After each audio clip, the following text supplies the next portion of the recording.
안녕하십니까? 오천 공과 공부 여섯 번째 시간에 오신 여러분들을 환영합니다.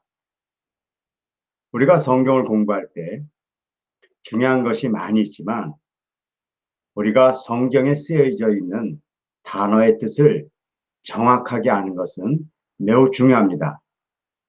우리가 성경의 말씀을 많이 하더라도 그 뜻이 잘못되어 있거나 틀렸다면 내가 전하는 성경의 복음이 잘못됐거나 틀릴 수 있기 때문에 그렇습니다.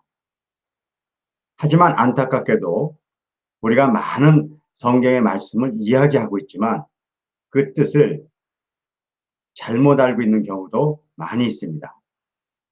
그래서 이번 시간에 우리가 그런 것들이 어떤 것이 있고 또 그런 것들은 어떻게 고쳐가야 하는 것을 함께 배워보도록 하겠습니다.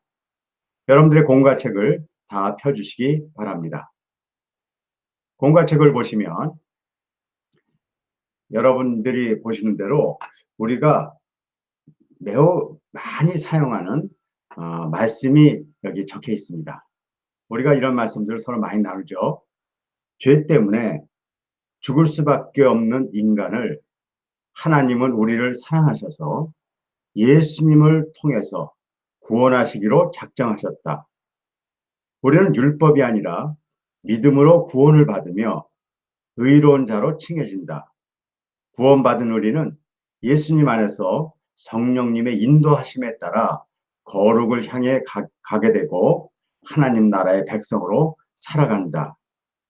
우리가 자주 이야기하는 것이고 잘 아는 내용입니다. 하지만 우리가 여기에 쓰여진 이 단어들을 정말 정확하게 알고 있을까요?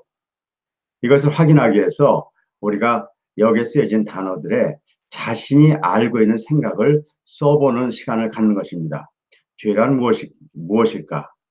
죄란 일반적으로 도둑질, 간음, 살인 등 나쁜 짓을 하는 것, 나쁜 행위가 아닌가 그렇게 생각합니다. 물론 여러분들 생각대로 쓰시면 됩니다. 사랑은 무엇이고 구원, 믿음, 의 다 잘하는 것들이죠.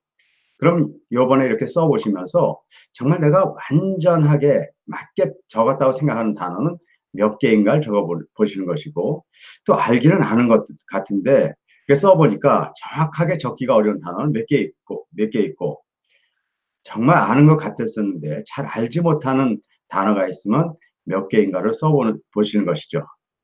여기에 이걸 쓰다 보면 여기서 정확하게 알지 못하는 것, 또 틀리게 아는 것이 있다 그러면 우리는 이것을 꼭 고쳐야지만 됩니다.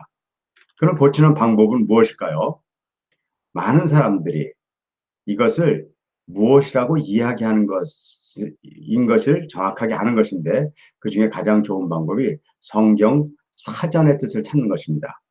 그럼 죄를 성경 사전들을 찾아보니까 죄란 근본적 의미에 있어서 인간들에 대한 것이 아니라 하나님에 대한 것이다 얘기하고 있죠.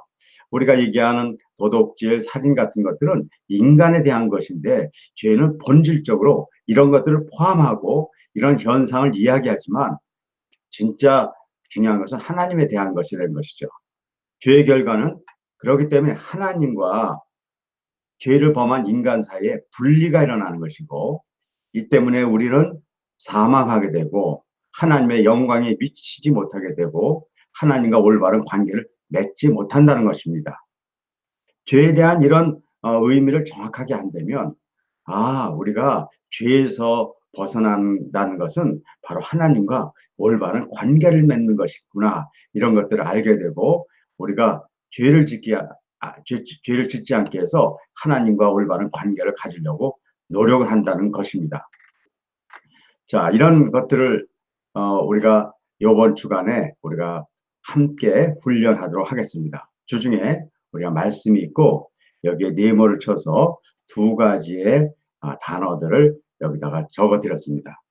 마음은 무엇이고 우리가 마음을 다해서 또 우리 양심 이런 얘기를 하는데 내 생각을 적어보시고 정말 내 생각과 성경 사전이 말하는 것이 같은가 틀린가를 찾아보고 정말 성경에서 말씀하시는 복음의 그 내용과 또 그 성경 구절이 무엇이 정말 맞는 것인가 찾아보는 귀한 시간이 되길 바랍니다.